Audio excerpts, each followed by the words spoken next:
Praise the Lord, dear brothers. परमेश्वर की स्तुति हो मेरे प्रिय भाइयों। I'm so glad that so many of you have taken the trouble to come long distances over here. और मैं बहुत खुश हूँ कि आप में से कईयों ने काफ़ी पीड़ा उठाकर लंबे दूरी से आप यहाँ सफ़र करके आए हो। And I thought of this word in Luke's Gospel to begin with.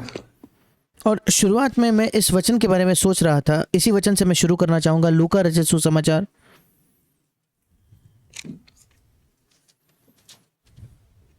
Luke chapter 6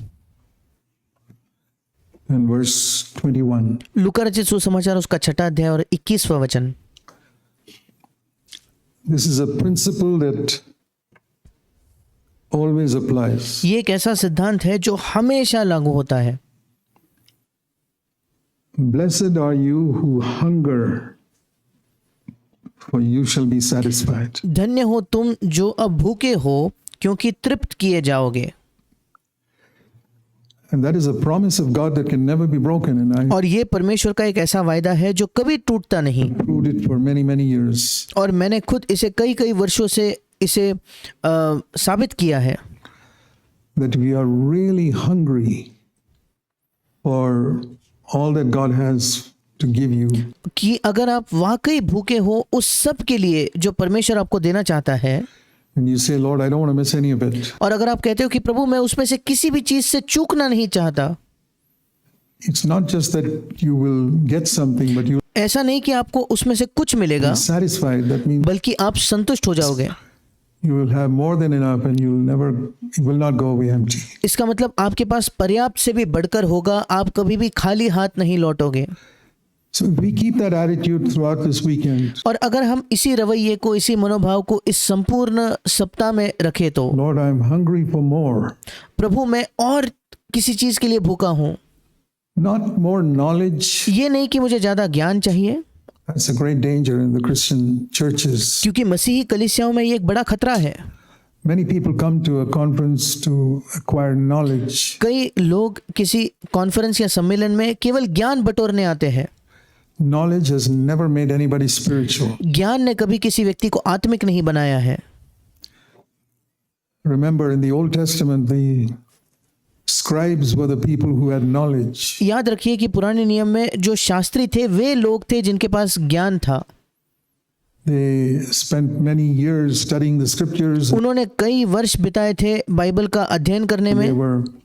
They had a special office in the temple. मंदिर में उनका एक विशेष दफ्तर होता था। They were the scribes. उन्हें शास्त्री कहा जाता था। And if people wanted to clarify something from the Old Testament, which is a book of the law, they'd go to the scribes. और अगर लोगों को पुराने नियम से किसी चीज पर स्पष्टीकरण चाहिए था, क्योंकि पुराना नियम एक व्यवस्था का या कानूनों की पुस्तक थी, तो उन्हें शास्त्रियों के पास जाना पड़ता।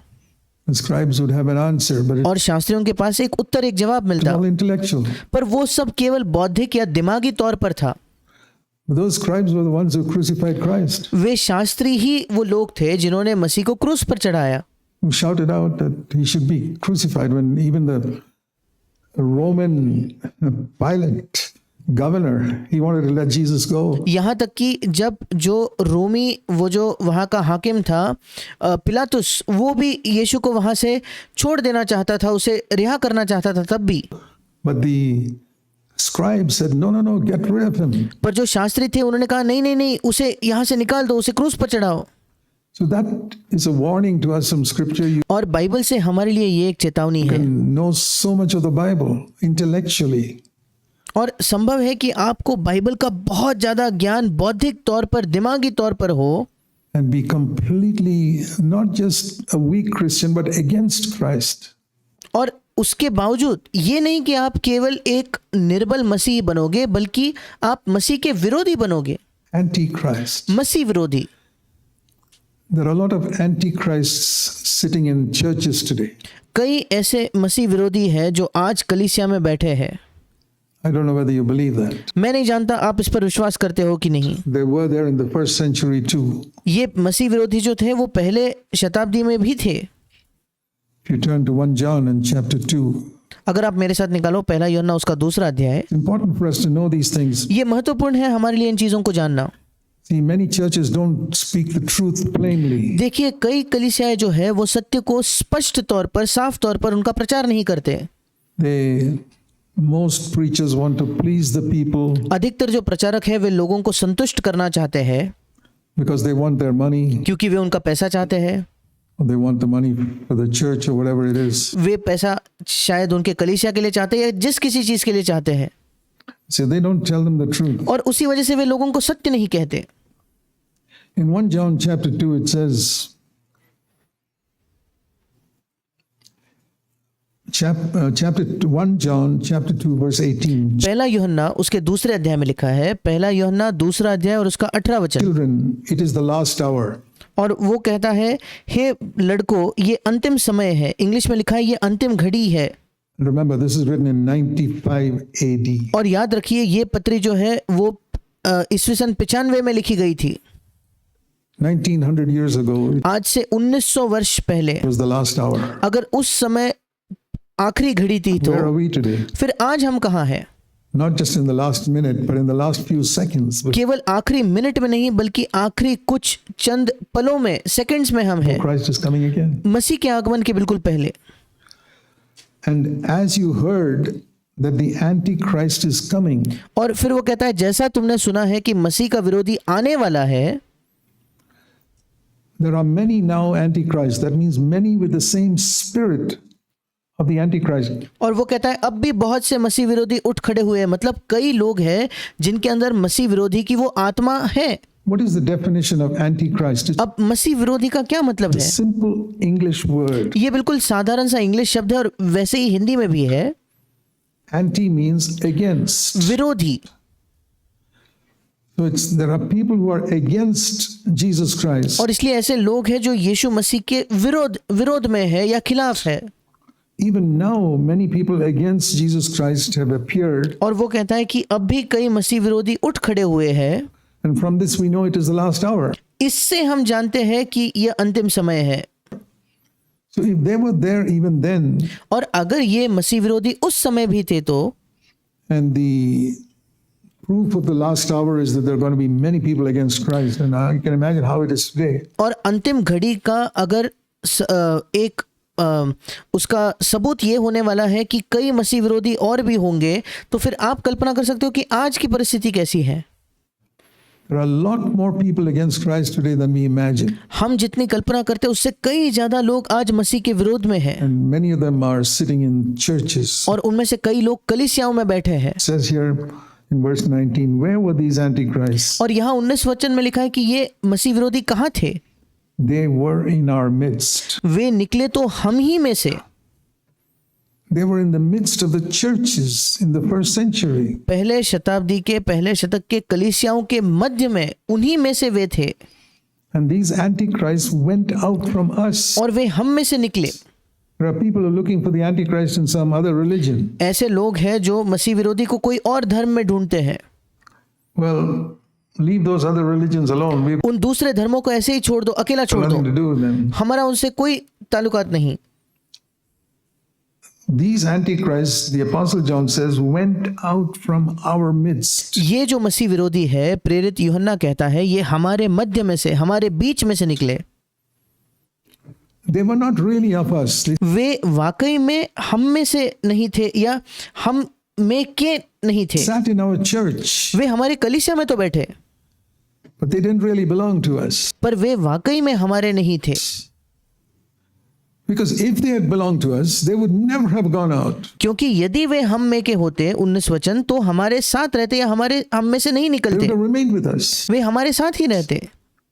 I see a lot of people coming into a church and then getting offended and leaving. और मैं कई बार देखता हूँ कई लोग कलीसिया में आते हैं और फिर बुरा मानकर, नाराज होकर निकल जाते हैं। Offended with what? किस चीज से वे नाराज हो गए? क्या उन्हें बुरा लगा? If they are offended with the truth and the standard of God's word, that proves they are against Christ. अगर वे सत्य से बुरा मान गए हैं तो, परमेश्वर के वचन के मापदंड को बुरा मान गए हैं तो, ये साबित करता है कि वे मसीह के विरोधी है। And I've seen that happen. You see, CFC churches have been going on for 50 years. और मैंने भी ये होते हुए देखा है, CFC कलीसियाएं अब 50 वर्षों से लगभग चल रही है And I've experienced this many times. और मैंने कई बार इसका अनुभव किया है। I've seen it with my own eyes. मैंने अपने खुद की आंखों से ये देखा है। I don't have to just read it in scripture. ऐसा नहीं कि केवल बाइबल में ऐसे पढ़ा है। They're not, the world will not consider them evil. अब ये जो लोग हैं, इन्हें, ये ऐसे लोग नहीं जिन्हें संसार समझेगा कि ये दुष्ट है या बुरे They're हैं। probably religious people. शायद वे धार्मिक लोग होंगे। Do you think the scribes and Pharisees were considered evil by the other Jews? क्या आपको लगता है जो शास्त्री और फरीसी थे वो दूसरे यहूदी उन्हें दुष्ट समझते थे क्या? No. नहीं, They were religious people and highly respected. वे धार्मिक लोग थे और बहुत ज्यादा आदर उन्हें मिलता था। They are the people who crucified Christ. पर यही वे लोग थे जिन्होंने मसीह को क्रूस पर चढ़ाया And that has been true throughout the centuries. और सारे शताब्दियों में यह सच रहा है। True Christianity is a very rare thing. और जो सच्ची मसीहत है ये बहुत ही कम पाई जाने वाली चीज Even है, in so-called churches. तथा कथित कलीसियाओं में भी। And I find that any movement that continues over a period of time और मैं पाता हूँ कि कोई भी परमेश्वर की एक परमेश्वर के द्वारा जो काम है जो लंबे समय तक चलता है, ऐसे कोई भी कहीं भी हो तो gradually decay sets in. और धीरे धीरे वो फिसलते जाता है, उसमें मानो एक प्रकार की सड़ाहट आने लगती है। Because, you know, people come in initially because it's a popular movement or something, and क्योंकि लोग पहले शुरुआत में उससे इसलिए जुड़ने लगते हैं उस परमेश्वर के काम से क्योंकि वो बड़ा जाना माना एक मानो मूवमेंट होता है, इस वजह they से। want something seriously, but when they get in there, they find they're not willing to pay the price. या शायद वे लोग गंभीर होते हैं और वे कुछ गंभीरता से कुछ हासिल करना चाहते हैं, पर जब वे परमेश्वर के उस काम से जुड़ जाते हैं तब उन्हें पता चलता है कि वो उस कीमत को चुकाने के लिए तैयार नहीं है। I've seen this in India through the years. और मैंने भारत को इसमें मैंने इस चीज को भारत में कई वर्षों में देखा है। People who are unhappy with whatever church they're in, or they लोग जो जिस किसी कलीसिया में है वहां नाखुश होते feel हैं that the church is not really preaching the whole truth, and या फिर उन्हें लगता है कि उनकी जो कलीसिया है वो संपूर्ण सत्य का प्रचार नहीं कर they रही, hear about CFC and they hear our messages on the internet and they come. और फिर वे CFC के बारे में सुनते हैं या इंटरनेट पर हमारे संदेश सुनते हैं और फिर वे आते भी हैं। And I believe they are sincere, but और मैं विश्वास करता हूँ कि ये ईमानदार they है, don't realize that if you want to follow, you have to pay a price. पर उन्हें इस बात का एहसास नहीं होता कि अगर आप इसका अनुसरण करना चाहते हो तो आपको एक कीमत चुकानी होगी। And they come to CFC church and they hear about the price they have to pay. और फिर वे CFC कलीसिया में आते हैं और वे सुनते हैं कि क्या कीमत उन्हें चुकानी पड़ेगी।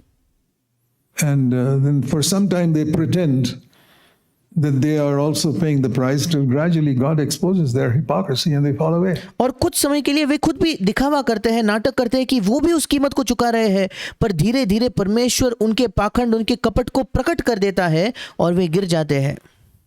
I've seen that happen again and again and again. और मैंने इसे बार बार होते हुए देखा है। And let no one sitting here think that it won't happen to you. और कोई भी व्यक्ति जो यहाँ बैठा है, आप ये ना सोचे कि ये आपके साथ नहीं होगा। The one who thinks he stands is going to be the first one who falls. जो व्यक्ति खड़ा होता है, उसे जो व्यक्ति को लगता है कि वो खड़ा होगा, वो पहला होगा जो गिरेगा। Is the one who is constantly aware of his own need and say, Lord, I can fall away. और जो व्यक्ति को निरंतर अपने आवश्यकता का एहसास है, वो कहता है प्रभु मैं गिर तो सकता हूँ, But I will not, because I'm going to cling to you. पर मैं नहीं गिरूंगा प्रभु, क्योंकि मैं तुझे जकड़े हुए रहूंगा, तुझे पकड़े हुए रहूंगा। I'm determined to cling to you. मैंने निश्चय किया प्रभु, मुझे तुझे थाम कर रहना है, तुझे पकड़ कर रहना है। So here it says they went out from among us. If और यहाँ लिखा है कि ये जो मसीह विरोधी थे वो हम में से निकले हैं, they had been of us, they would have remained with us. क्योंकि यदि वे हम में के होते तो हमारे साथ How रहते। do you know that a person does not have the spirit of the Antichrist? अब आप कैसे जान सकते हो कि एक व्यक्ति में मसीह विरोधी की आत्मा नहीं है? तो When he hears the whole truth of God, जब वो परमेश्वर के संपूर्ण सत्य को सुन लेता है, he says, whatever the cost is, I'm going to stick with this church till the end of my life. वो कहता है चाहे कोई भी कीमत क्यों ना हो, मैं इस कलीसिया से मेरे जीवन के अंत तक जुड़ा हुआ रहूंगा। I don't care how much I'm rebuked, how much मुझे कोई फर्क नहीं पड़ता कितना मुझे डांटा जाता है, I'm corrected. कितना मुझे सुधारा जाता है, I will not get offended. मैं बुरा नहीं मानूंगा। I will never leave because I've found the truth. मैं कभी नहीं छोड़कर जाऊंगा क्योंकि मैंने सत्य को प्राप्त कर लिया है।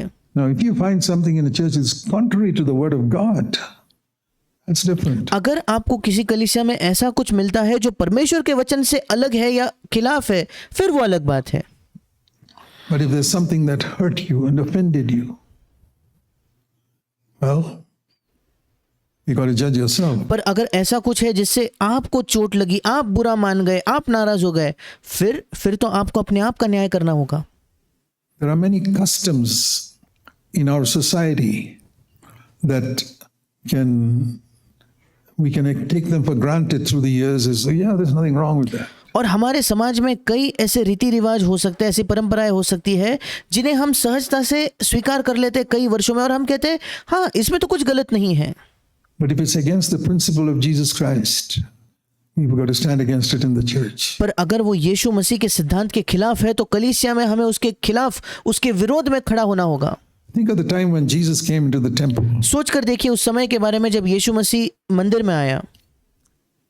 And for years and years, I mean, Jesus had been going to the temple from the age of 12. और कई वर्षों से मेरा मतलब है यीशु मसीह तो मंदिर में 12 वर्ष की उम्र से, उस आयु से वो जा रहा था। The age of 12. 12 वर्ष की उम्र से He went with Joseph and Mary to Jerusalem and often. और जब वो 12 की उम्र का था उस समय वो यूसुफ और मरियम के साथ यरूशलेम में गया, और उसके बाद भी कई बार गया। When he went in those years, he saw those people making money there. और जब वो मंदिर में जाता तो उन वर्षों में उसने देखा कि वो लोग वहाँ पैसा कमा रहे थे। Side. मंदिर के ही नजदीक उसके बाजू में वे पैसा कमा रहे थे।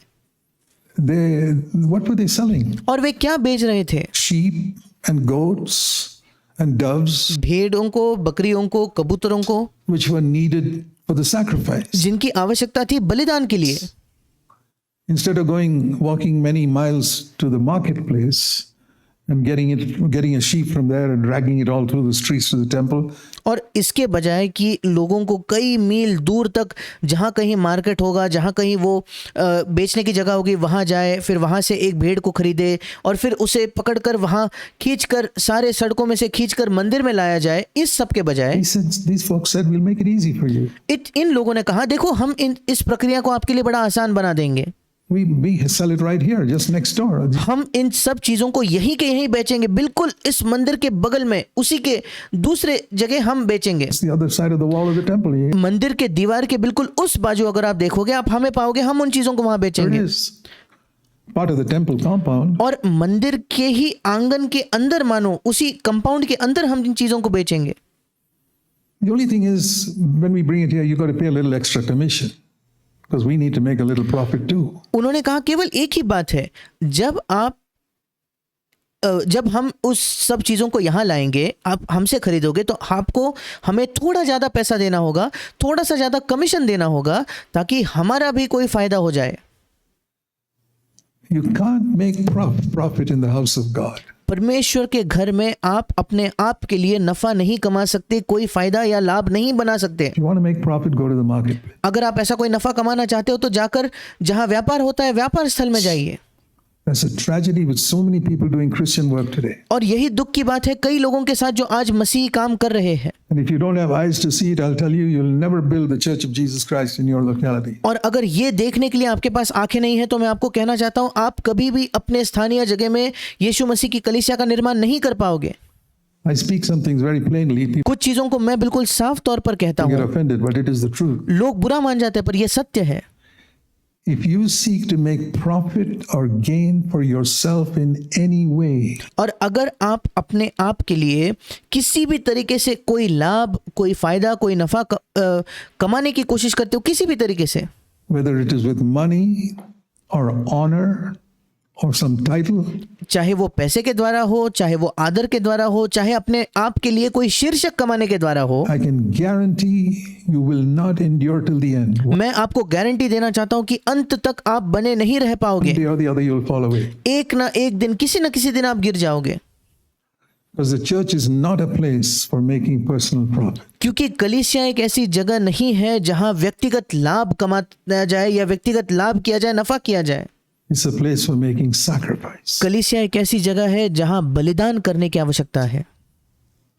The church is built on sacrifice. कलीसिया का निर्माण ही बलिदान पर किया जाता है, And it's only those who are willing to sacrifice everything who will endure till the end. और केवल वे ही जो सब कुछ त्यागने के लिए, सब कुछ बलिदान करने के लिए तैयार है, वे ही अंत तक बने रहेंगे। That's why the Antichrist fell away. इसी वजह से जो मसीह विरोधी है वे गिर गए, They were not willing to sacrifice. वे बलिदान करने के लिए तैयार नहीं थे, They wanted to make profit and gain. वे लाभ कमाना चाहते थे, नफा कमाना चाहते थे। Making profit and gain is the exact opposite of sacrifice. अब अपने आप के लिए लाभ कमाना, प्रॉफिट कमाना, ये बलिदान के बिल्कुल विपरीत है। Jesus didn't come to the earth to gain anything. यीशु मसीह इस पृथ्वी पर कुछ भी कमाने के लिए, अपने आप के लिए कुछ प्राप्त करने के लिए नहीं He आया, came here to sacrifice. वो यहाँ बलिदान करने आया। And these people were so completely against that spirit. They were making money for themselves and और ये लोग इस बलिदान के आत्मा के बिल्कुल इतने विपरीत थे, वे अपने आप के लिए पैसा कमा रहे थे वहां। they were exchanging the money so that it would be converted from the Roman coin to the Hebrew coin, which is what they put in the offering box. और उसी के साथ साथ वे पैसे को भी बदल कर देते थे, मतलब जो रोमी सिक्का है उसे बदलकर एक इब्रानी सिक्के में बदल कर देते थे, क्योंकि वो जो दान पेटी होती थी उसमें वो इब्रानी सिक्का ही वो डालते थे, Etc. All these things, and they're making such a lot of profit, and it is going on for years. And और ऐसी ही कई चीजें वे करते थे और ये कई वर्षों से कर रहे थे, और वे अच्छा अपने आप के लिए कोई नफा बना रहे थे, अच्छा पैसा उसमें से वो खुद के लिए कमा रहे when थे। did Jesus saw it? अब यीशु ने ये सब कब देखा? He saw it when he was 12 years old. यीशु ने इसे सबको तब देखा जब वो 12 वर्ष का था। He saw it when he was 13, 14, 15, 16, 17. How many years he saw it going on? And उस यीशु ने इस चीज को तब देखा जब वो 13 वर्ष का था, 14 वर्ष का था, 15 का था, 16 का था, 17 का था। कितने वर्षों तक उसने ये सब होते हुए देखा। do you think it bothered him? और क्या आपको लगता है कि इन सब से यीशु को कोई फर्क पड़ा होगा क्या? Sure, it bothered him. निश्चित तौर पर उसे कोई फर्क पड़ा होगा। It was so completely foreign to his understanding of the Father. और वो जिस तरीके से पिता को समझता था उसके बिल्कुल ये एक अलग ही कोई था, बिल्कुल उसे उसके विपरीत उसके सामने ये सब हो रहा था। 18 years he saw it. Never did a thing. 18 वर्षों तक यीशु ने ये सब देखा और उसने कभी कुछ नहीं किया। That's another thing we can learn. He had no leading from the Father to correct. और ये एक दूसरी चीज है जो हम सीख सकते हैं, उसके अंदर कोई उसको मार्गदर्शन नहीं था पिता की ओर से कि वे जाकर उन्हें सुधारे। Dear brothers, even when you see something wrong, don't be in a rush to correct. प्रिय भाइयों, तब भी जब आप कुछ गलत देखते हो, जल्दबाजी ना करें सुधारने की। Jesus waited 18 years till the Father told him, now do something about it. यीशु मसीह 18 वर्षों तक उसने इंतजार किया, आखिरकार पिता ने उससे कहा अब उसके बारे में कुछ करो। That's when he took the whip and chased them out of the temple. तब उसने वो कोड़ा बनाकर उन्हें मंदिर से बाहर निकाला। What do we learn from that? इससे हम क्या सीखते हैं? Don't be in a hurry. जल्दबाजी ना करें। Maybe it is wrong what you see it. शायद जो आप देखते हो वो गलत है, Has God called you to do it? पर क्या परमेश्वर ने आपको बुलाया है वो करने के लिए? Has God called you to do that correction? क्या वो सुधार करने के लिए परमेश्वर ने आपको बुलाया है क्या? Learn from this example of Jesus. यीशु मसीह के उदाहरण से इसको सीखे। This is why I say, what this thought I'm sharing with you, और यही मैं कहना चाहता हूँ। सोचिए, ये जो विचार मैं आपके साथ अब साझा कर रहा हूँ, probably most of you are even thinking of it for the first time. और शायद आप में से कई लोग पहले बार उसके विषय में सोच रहे हो। That Jesus saw it for 18 years. ये जो मैंने अभी कहा कि यीशु मसीह ने ये सब 18 वर्षों तक देखा। Where does it say that in the Bible? It's not अब बाइबल में ये कहाँ लिखा है? specifically. अब विशेष तौर से तो कहीं ये बाइबल में नहीं लिखा। You learn it when you meditate on the scriptures. आप ये तब सीखते हो जब आप परमेश्वर के वचन पर अध्ययन करते हो, मनन करते हो। तो If you just read the scriptures, all you'll read is Jesus went to the temple at the age of 12. अगर आप बाइबल को केवल पढ़ते हो तो आप केवल इतना ही पढ़ोगे कि यीशु मसीह मंदिर में 12 वर्ष की उम्र में गया, And Jesus started his ministry at the age of 30. और यीशु ने अपने सेवकाई की शुरुआत 30 वर्ष की आयु में की। बस उतना ही। What have you got out of it? उसमें से आपने अपने आप के लिए क्या प्राप्त किया? Here's one thing I got out of it. मैंने उससे एक ये चीज सीखी Out of it. That he didn't chase out the money changers for 18 years. कि 18 वर्षों तक उसने उन पैसा कमाने वालों को वहां से नहीं निकाला। I'm just giving you one example. मैं आपको केवल एक उदाहरण दे रहा हूँ। There are numerous things like that in scripture which you have missed. ऐसी कई चीजें बाइबल में है जो आप जिनसे चूक गए हो।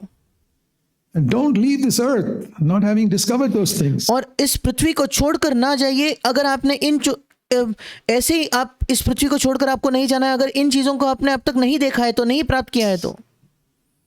There are plenty other things like this that I've discovered in scripture in the last 60 years, which I did not know when I started. ऐसे कई अन्य चीजें हैं जो मैंने बाइबल में खोजी है पिछले 60 वर्षों में, जिन चीजों को मैं खुद नहीं जानता था जब मैंने शुरुआत की थी मसीह जीवन की। But if you meditate, there's nobody to whom God will hide these things.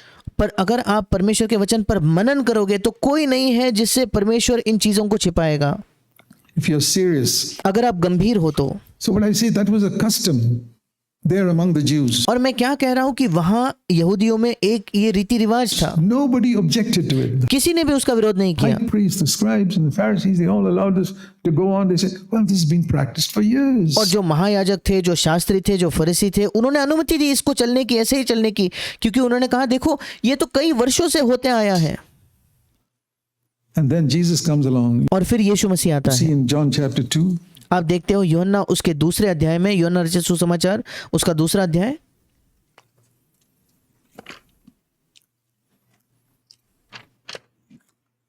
This is one of the first things he did. और शायद उसने जो पहली चीजें की उनमें से एक चीज ये थी। It's immediately after you read about it immediately after the marriage in Cana, which is the first miracle that he did in John chapter 2. और आप पढ़ते हो कि तुरंत काना के विवाह में वो जो चमत्कार उसने किया, जो कि पहला चमत्कार था जो यीशु ने किया, उसके तुरंत बाद यूहन्ना 2:11 के बाद, Verse 11, this beginning of his signs that he did in Cana of Galilee. और यूहन्ना 2:11 में लिखा है कि यीशु ने गलील के काना में अपना ये पहला चिन्ह दिखाकर, And after this he went down to Capernaum और इसके बाद वो कफरनहूम में गया and he stayed there और वहां कुछ दिन रहा, because he had moved from Nazareth to Capernaum. Jesus क्योंकि वो नासरत से कफरनहूम में चले गया था। moved his house from Nazareth to Capernaum and he और यीशु ने अपना घर नासरत से जाकर कफरनहूम में वो जा बसा, rented a house there and lived there. और वहां उसने कोई घर किराए से लिया और वहां रहा। And then just a few days, what does he do next? और कुछ ही दिनों बाद आगे वो क्या करता है? It's the very next thing. और बिल्कुल अगली चीज जो लिखी है, The Passover of the Jews had come near and Jesus went to Jerusalem. और वहां लिखा है कि यहूदियों का फसह का पर्व निकट था और यीशु यरूशलेम को गया। 13वें वचन में। And what does he see in Jerusalem? अब वो यरूशलेम में क्या देखता He है? had seen for 18 years. वो यरूशलेम में वही देखता है जो उसने पिछले 18 वर्षों तक देखा था। He found in the temple those who were selling oxen and sheep and doves, which are all needed for sacrifice. और उसने मंदिर में बैल, भेड़ और कबूतर के बेचने वालों को देखा, और ये सब तो बलिदान के लिए आवश्यक ऐसी चीजें थी। Only thing, they were making a pretty high profit.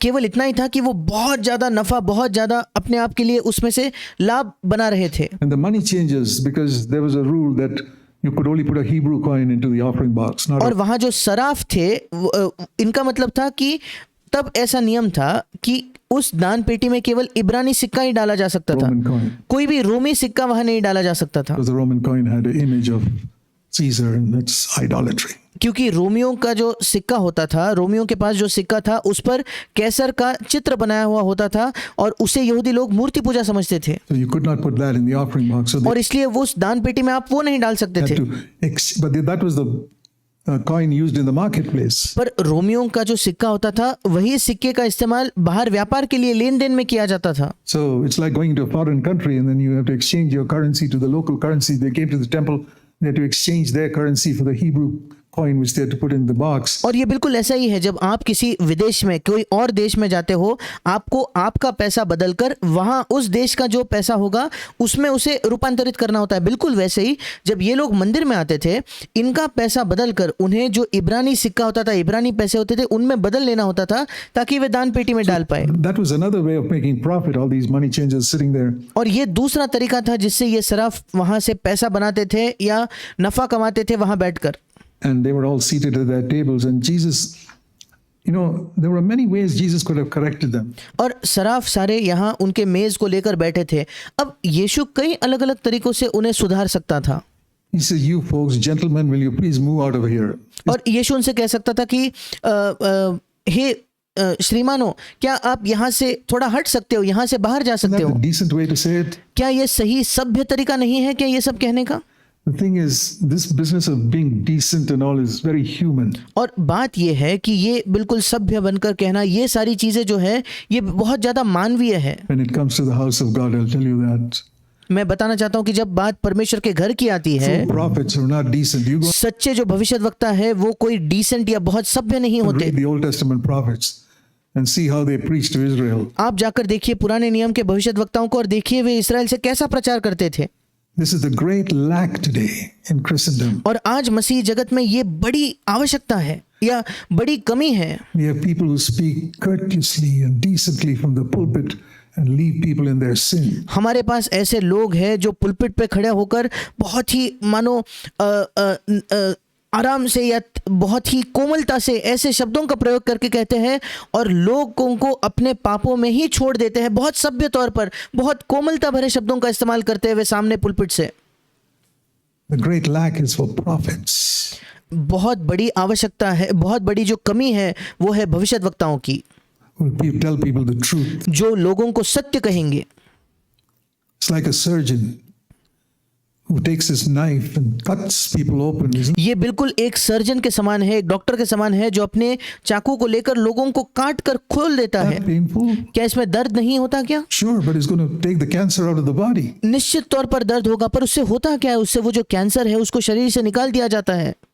But if he just gives him a massage and gives him some medicines, the cancer will remain. The guy will die. पर सोच कर देखिए, वो डॉक्टर अगर केवल उसकी थोड़ी मालिश कर दे, उस मरीज की मालिश कर दे, उसे थोड़ी ऊपर ऊपर दवाई दे दे, तो क्या होगा? उसका कैंसर जो का त्यों रहेगा, वहीं का वहीं रहेगा, उस व्यक्ति की मृत्यु हो जाएगी। Exactly a picture of what's happening in Christendom. बिल्कुल यही चित्र है कि आज मसीह जगत में क्या हो रहा है।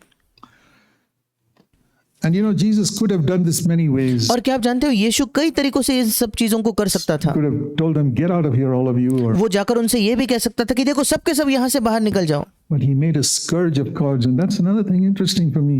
पर यहाँ उसने रस्सियों का एक कोड़ा बनाया, और ये दूसरी एक चीज है जो मेरे लिए बहुत ज्यादा दिलचस्प है। I can imagine Jesus. He didn't have a whip ready. अब मैं कल्पना कर सकता हूँ कि यीशु के पास कोई कोड़ा पहले से तो तैयार नहीं था।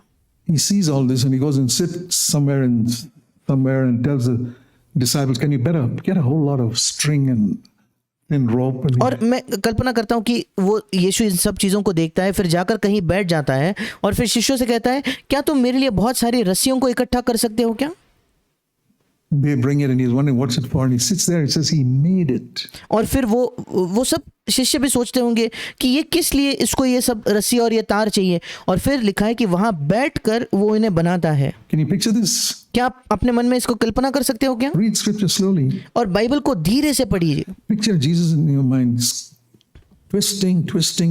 twisting all these bits of rope that because they were not strong enough, and making a scourge. It says, और क्या आप कल्पना कर सकते हो, अपने मन में कल्पना करके देखिए, यीशु मसीह वहां बैठकर इन सारे रस्सियों को एक साथ मिलाकर उन्हें बांधकर इन छोटी छोटी रस्सियों के टुकड़ों को, क्योंकि एक साथ तो वो मजबूत नहीं थे, इसलिए एक साथ उन्हें मिलाकर बांधकर वो वहां से एक कोड़ा बनाता है। made a scourge of cords. और वहां पढ़िए, उसने ऐसा लिखा है कि उसने रस्सियों का कोड़ा बनाया।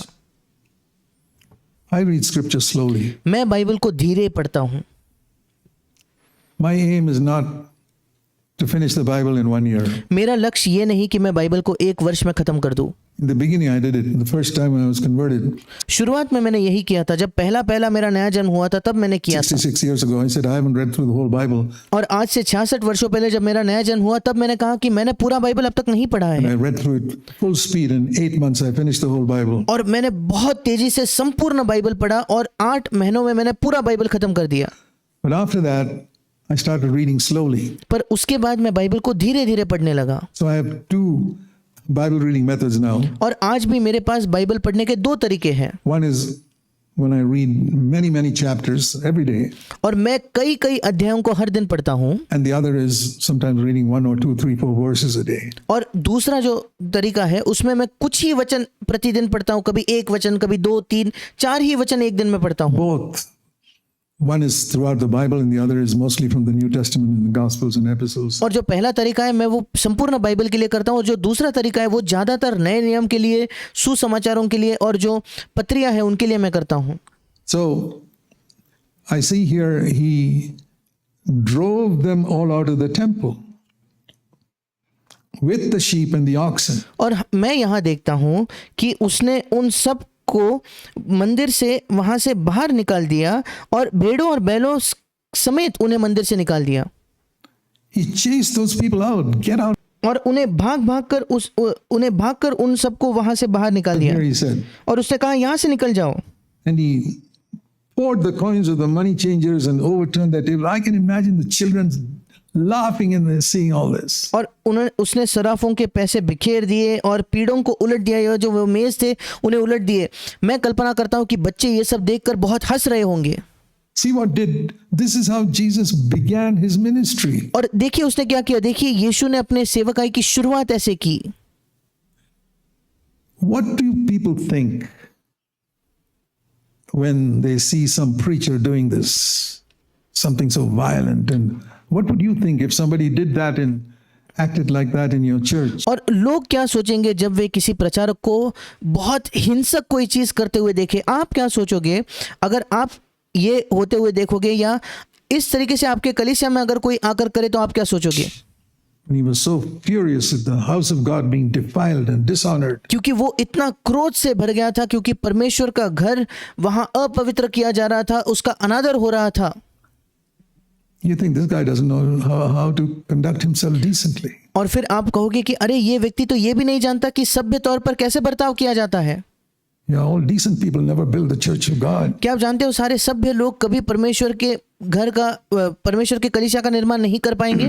It's the people who are violent against sin. जो लोग पाप के खिलाफ हिंसक होते हैं वे ही कर पाएंगे। And this was a sin to और यहाँ वे जो कर रहे थे वो एक पाप do था, this in the house of God. क्योंकि वो ये सब परमेश्वर के घर में कर रहे थे। And he told those who were selling doves, take these things away. Stop making my father's house a place of business. और कबूतर बेचने वालों से उसने कहा, इन्हें यहाँ से ले जाओ, मेरे पिता के घर को व्यापार का घर मत बनाओ। Do you know in how many churches we have to say that today? क्या आप जानते हो आज कितने कलीसियाओं में हमें यही कहना होगा? Stop making my father's house a place of business. मेरे पिता के घर को एक व्यापार का घर बनाना बंद कर दो। A place where you're making profit. एक ऐसी जगह जहां आप अपने आप के लिए नफा कमाते हो, लाभ बनाते हो। A place where pastors are making profit. ऐसी जगह जहां पासवान जो है वे लाभ कमाते हैं, नफा कमाते हैं। Place where pastors are lining their pockets and purchasing jet aircraft at the expense of poor people or giving them money. एक ऐसी जगह जहां पासवान जो है अपने जेब भर रहे हैं और वे अच्छे अच्छे जो हवाई जहाज है वे खरीद रहे हैं गरीब लोगों के खर्चे पर जो उन्हें पैसा देते हैं। Where are the prophets who stand up against all this and अब वो भविष्यद्वक्ता कहाँ है जो इन सब के खिलाफ खड़े होंगे denounce it? और इसके खिलाफ प्रचार करेंगे? That is the tragedy today. और ये आज दुख की बात है। And the disciples remembered, the Holy Spirit reminded the disciples of this word from Psalm 69. और पवित्र आत्मा ने शिष्यों को याद दिलाया इस वचन के बारे में भजन संहिता 69 उसके 9वें वचन से, Zeal for your house will consume me. तेरे घर की धुन मुझे खा जाएगी। Not just make me say something, you know that word consume. और ये नहीं कि तेरे घर की धुन जो है वो मुझसे कुछ कहलवाएगी, नहीं, पर वहां जिस शब्द का इस्तेमाल किया है हिंदी में लिखा है खा जाएगी, इंग्लिश में लिखा है भस्म कर देगी। You know what consume is? It burns me up something, there's nothing left inside. क्या आप जानते हो भस्म करने का क्या मतलब है? वो मुझे जला देता है, मानो अंदर कुछ बचा ही नहीं हो। This is how Jesus began his ministry. और यीशु ने अपने सेवकाई की शुरुआत ऐसे की। Many people, you ask them, how did Jesus begin his ministry? He says, you know, when there was a lack of wine, he produced wine.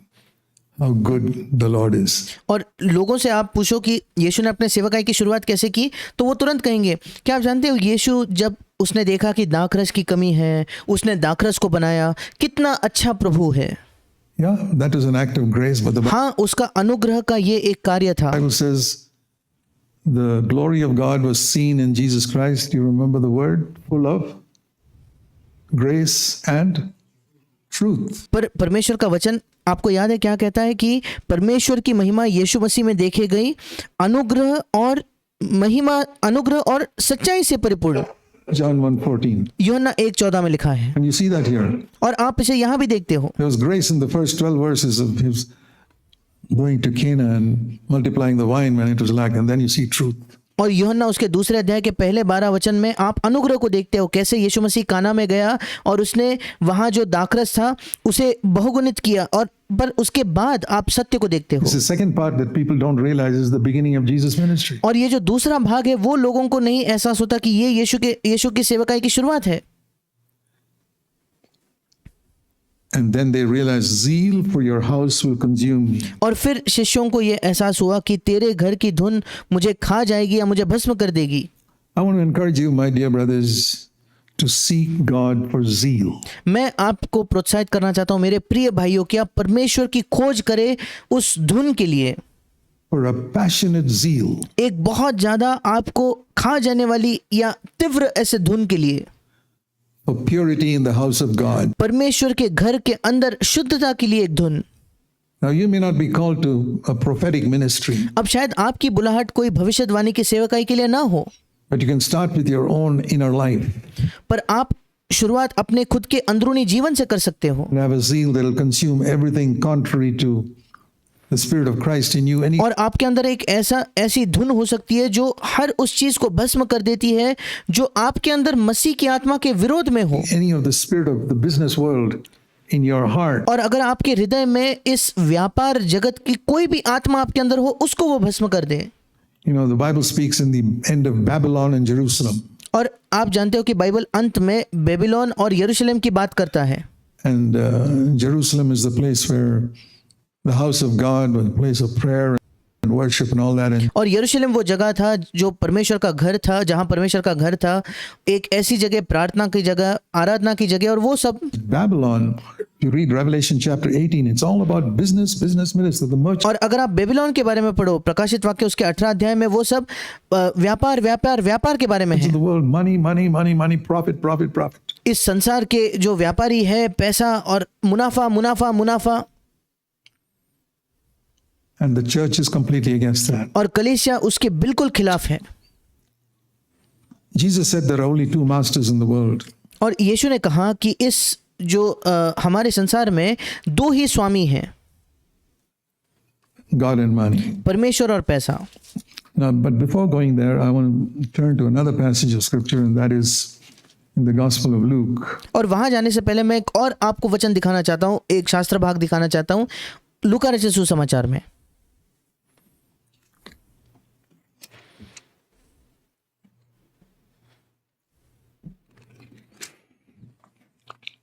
In Luke 19, we read about Jesus entering Jerusalem. और लूका उसके 19वें अध्याय में हम देखते हैं कि यीशु मसीह यरूशलेम में प्रवेश करता है, riding on a colt. और एक गधी के बच्चे पर सवार होकर वो वहां प्रवेश करता है। Donkey's colt. And you read about that in verse 28 onwards, on towards 40. और लूका 19 उसके 28 से लेकर 40 वचन में आप देखते हो यीशु कैसे प्रवेश करता है यरूशलेम में गधी के बच्चे पर। They were throwing the coats on the road in verse 36. और 36 वचन में लिखा है कि वे अपने कपड़े मार्ग में बिछाते जाते थे। Luke 19:36. लूका 19 उसका 36। And the crowd praising him in verse 37. और 37 में हम देखते हैं कि कैसे जो लंबी भीड़ थी वो उसकी स्तुति कर रही थी, उसकी प्रशंसा कर रही थी। And now I want you to see something. अब मैं चाहता हूं कि आप कुछ देखें। As he approached Jerusalem, he saw the city and wept. जब उसने वो यरूशलेम के निकट आया, उसने उस शहर को देखकर विलाप किया, वो रोया। Said, if you had known even now the things which make for peace, but they are hidden from your eyes. और 42 वचन में वो कहता है, क्या ही भला होता कि तू ही इसी दिन में कुशल की बातें जानता, परंतु अब वे तेरी आंखों से छिप गई है।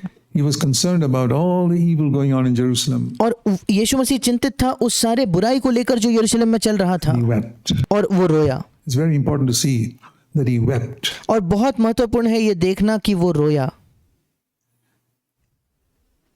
And then what did he do after weeping? और फिर जब वो रोया, उस रोने के बाद उसने क्या किया वो देखना बहुत महत्वपूर्ण है। verse 45, he 45 entered वचन, the temple and began to drive out those who were selling. वो मंदिर में जाकर बेचने वालों को बाहर निकालने लगा And he said, my house shall be a house of prayer. You made it a robber's den. और लिखा है कि मेरा घर प्रार्थना का घर होगा, परंतु तुमने उसे डाकुओं की खोह बना दिया है। He chased them out a second time. और दूसरे बार उसने उन्हें वहां से बाहर निकाल दिया। He did that the first time, immediately as he began his ministry in John chapter 2. उसने वो पहले बार तब किया था जब उसने अपनी सेवकाई शुरू की थी, उसके तुरंत बाद यूहन्ना उसके दूसरे अध्याय में, And then he does it at the end of his ministry.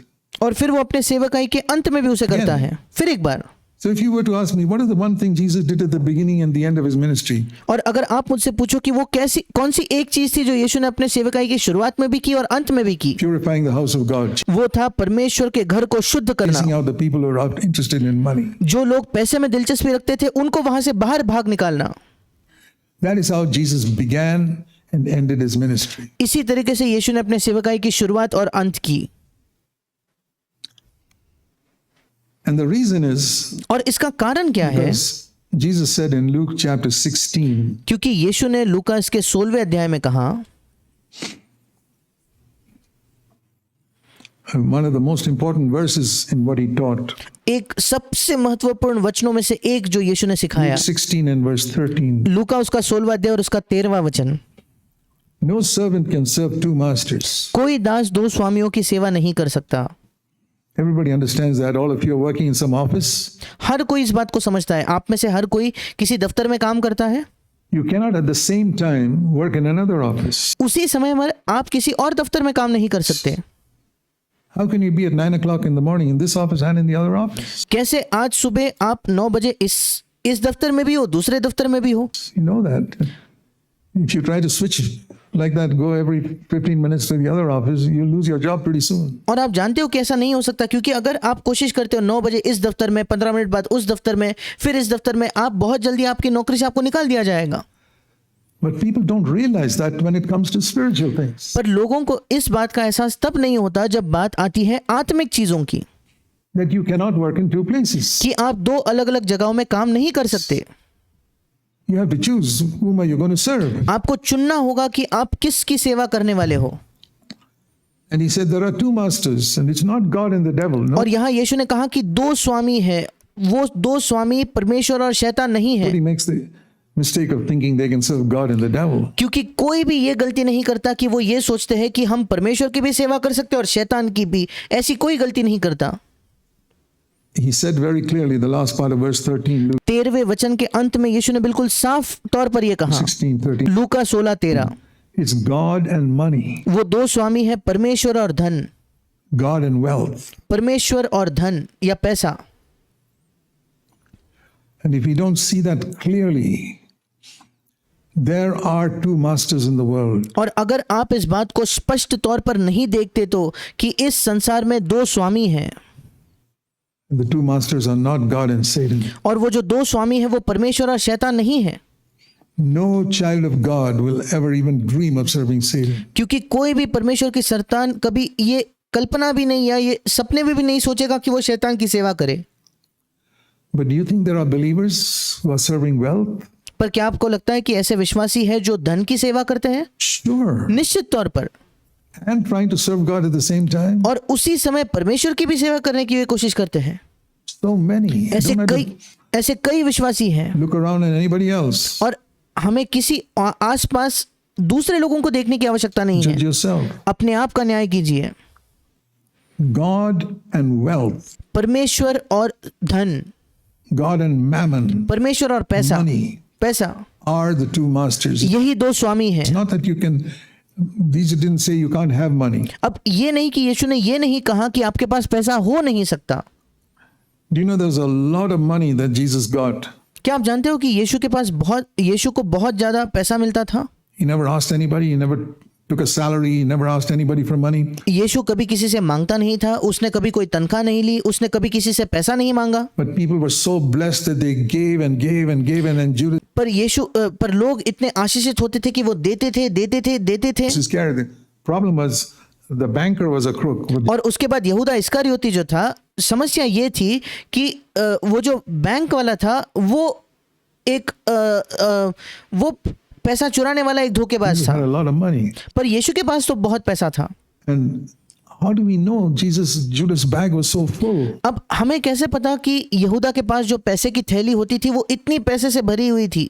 I'll tell you how. मैं आपको बताता हूँ कैसे। Meditate on scripture. आप बाइबल पर मनन कीजिए। He stole from the bag and nobody could discover it. उसने उस थैली से पैसा चुराया और किसी को पता नहीं चला कि उसने पैसा चुराया है।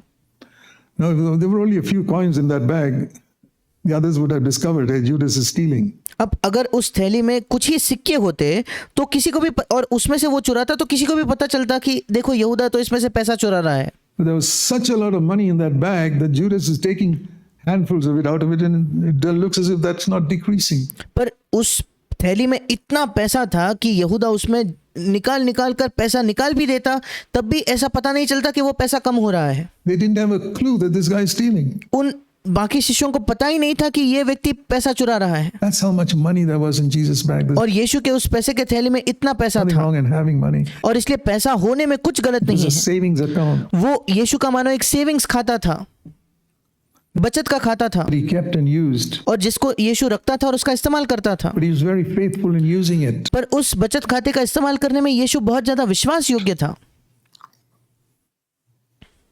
And he said, these two masters, और यीशु ने कहा कि ये जो दो स्वामी हैं, I believe they are vying for our attention, God and money. और मैं विश्वास करता हूं कि ये दो स्वामी हमारे ध्यान को आकर्षित करने की कोशिश करते हैं, परमेश्वर और पैसा। Please remember this. कृपया इसे याद रखें।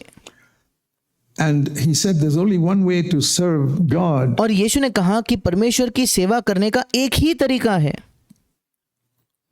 Read that very slowly. I meditated on it for a long time and और बहुत धीरे से उसे पढ़िए। मैंने लंबे समय तक इस वचन पर मनन किया है battled it and sought to live according to this. और मैंने इससे लड़ाई की है और मैंने इसी वचन के अनुसार जीवन जीने की कोशिश की है। You will hate the one and love the other. वहां लिखा है क्योंकि वो तो एक से बैर या एक से घृणा करेगा और दूसरे से प्रेम रखेगा, Devoted to one and despise the other. या एक से मिला रहेगा और दूसरे को तुच्छ जानेगा।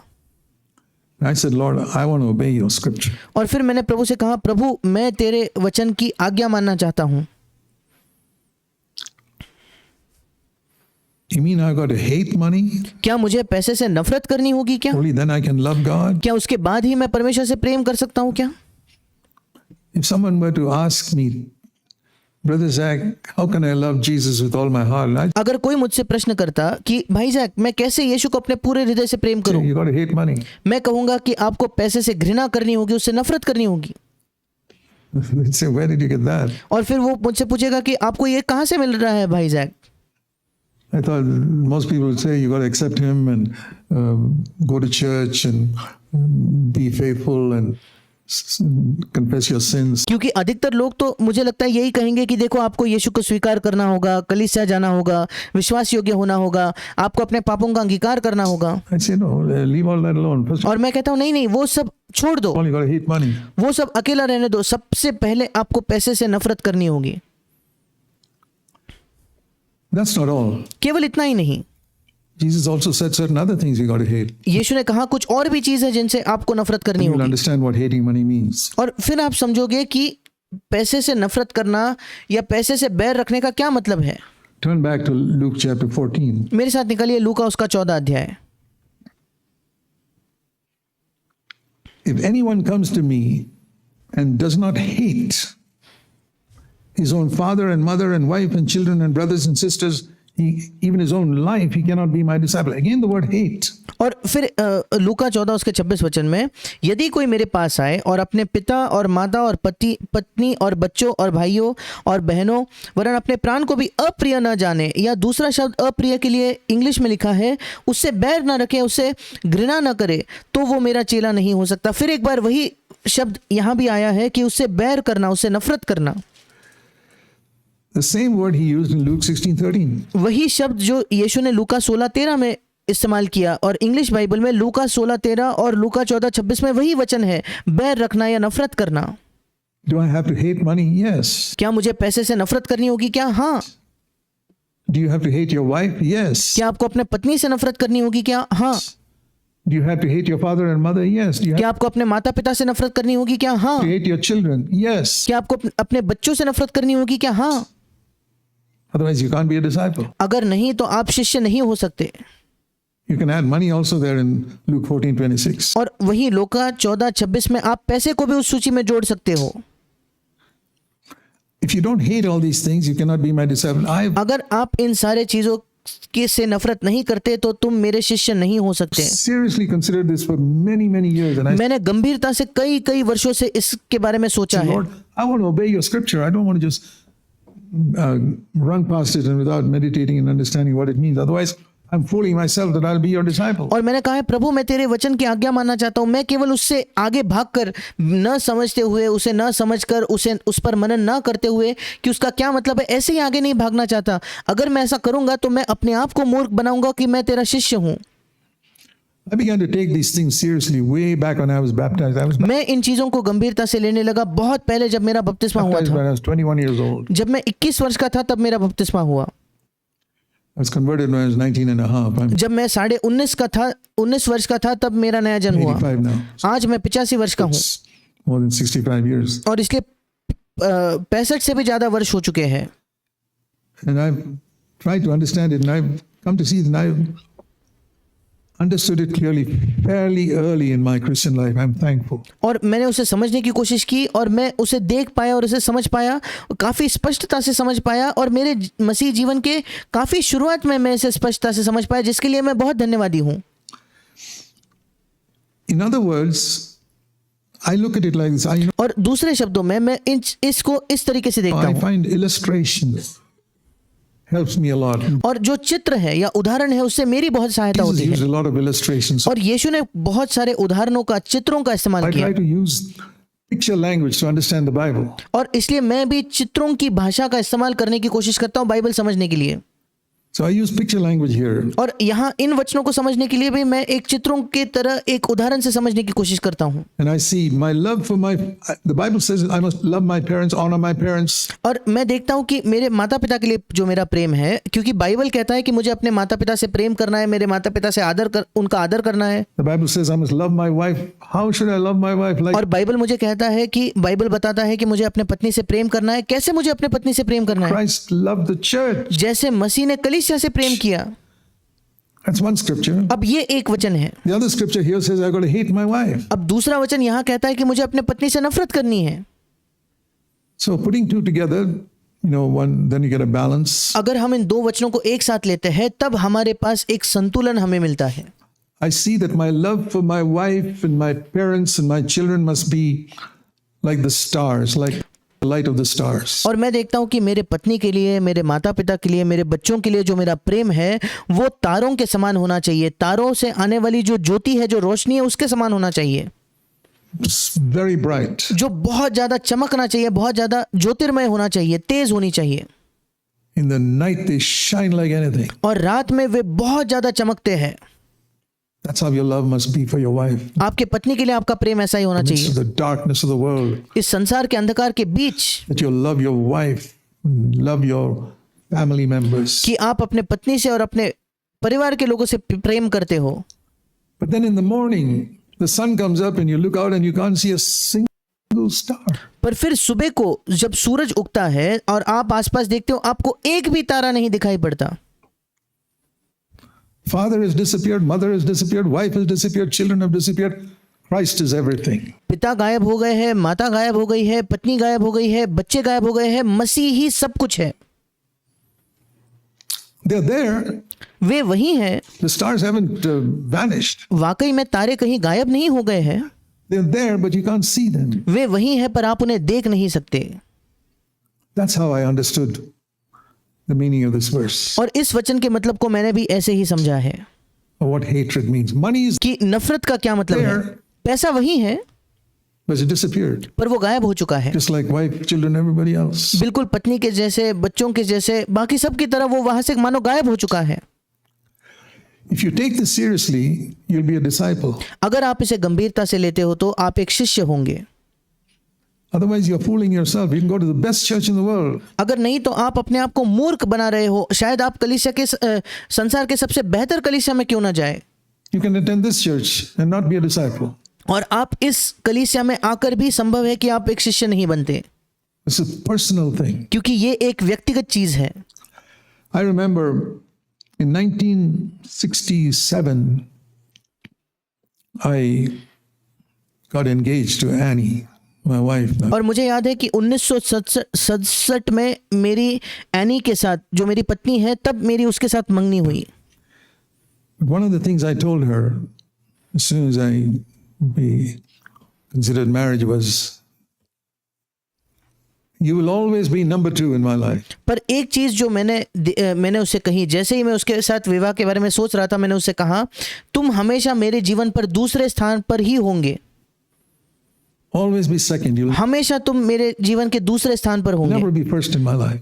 कभी भी मेरे जीवन में पहले स्थान पर तुम नहीं होंगे, And I never want to be first in your life. और कभी भी मैं तुम्हारे जीवन में भी पहले स्थान पर नहीं होना चाहता। Christ must be first. मसीह पहले स्थान पर होना चाहिए, Always. हमेशा। And today, after nearly 57 years of marriage, I tell her the same thing. और आज लगभग 57 वर्ष विवाह के बाद मैं उससे वही बात कहता हूँ, You will always be number 2 in my life. तुम हमेशा मेरे जीवन में दूसरे स्थान पर रहोगे, And I always want to be number 2 in my life. I और मैं हमेशा तुम्हारे जीवन में भी दूसरे स्थान पर होना चाहता हूँ। never want to be first in your life. Never, never, never. मैं कभी भी तुम्हारे जीवन में पहले स्थान पर नहीं होना चाहता, कभी नहीं, कभी नहीं, कभी नहीं। I tell you, we have a very happy marriage. मैं आपको बताना चाहता हूँ, हमारा एक बहुत ज़्यादा आनंदी और खुशहाल विवाह है। All these people who say you must make your husband and wife first in your life, go and ask them if they have a happy marriage. वो सब लोग जो कहते हैं कि आपके जीवन में आपके पति पहले स्थान पर, पत्नी पहले स्थान पर होनी चाहिए, उनसे जाकर पूछो उनका खुशहाल विवाह है या नहीं। नहीं। They yell and scream and yell at each other. वे चिल्लाते हैं और ऊंची आवाज में एक दूसरे से बात करते हैं। In the early days, it was like that because they didn't have victory over sin. और शुरुआती दिनों में ऐसा होता है क्योंकि उनके पास पाप पर विजय नहीं होता। My life too. मेरे जीवन में भी था, But it's disappeared. More पर वो मेरे जीवन से गायब हो and चुका more as है। we put Christ first and each other second. अधिक और अधिक वो हमारे जीवन से गायब हो चुका है जब हम मसीह को पहला स्थान देते हैं और एक दूसरे को दूसरा स्थान देते हैं। तो I'll honestly say our home, my home is a foretaste of heaven. मैं ईमानदारी से कहना चाहता हूँ, हमारा घर, मेरा घर स्वर्ग के एक स्वाद को चखने के समान है। Never a raised voice, कभी भी ऊंची आवाज से चिल्लाकर एक दूसरे से बात नहीं, never an angry word, कभी गुस्से क्रोध में कहा हुआ कोई शब्द नहीं, never getting upset with each other. कभी एक दूसरे से नाराज होना, बुरा मानना नहीं। It didn't happen overnight, but अब ये रातों रात नहीं हुआ, we got there पर वहां तक हम पहुंच गए because we decided to put each other second. क्योंकि हमने तय किया कि हम एक दूसरे को दूसरे स्थान पर रखेंगे। I recommend that. मैं आपको भी यही सलाह देता हूँ, Make your wife second. अपने पत्नी को दूसरे स्थान पर रखिए, Put Christ first. Make मसीह को पहले स्थान पर रखिए, your children second. अपने बच्चों को दूसरे स्थान Make पर Christ रखिए, first. मसीह को पहले स्थान पर रखिए, Make money second. पैसे को भी दूसरे स्थान पर रखिए, Christ first. मसीह को पहले स्थान पर। That's the meaning of hate money. और यही मतलब है पैसे से नफरत करने का। Like you hate your father, mother, brother, sister, wife, children. जैसे आप अपने पिता, माता, भाई, बहन, पत्नी, बच्चों से नफरत करते हो, And love God. और परमेश्वर से प्रेम करें।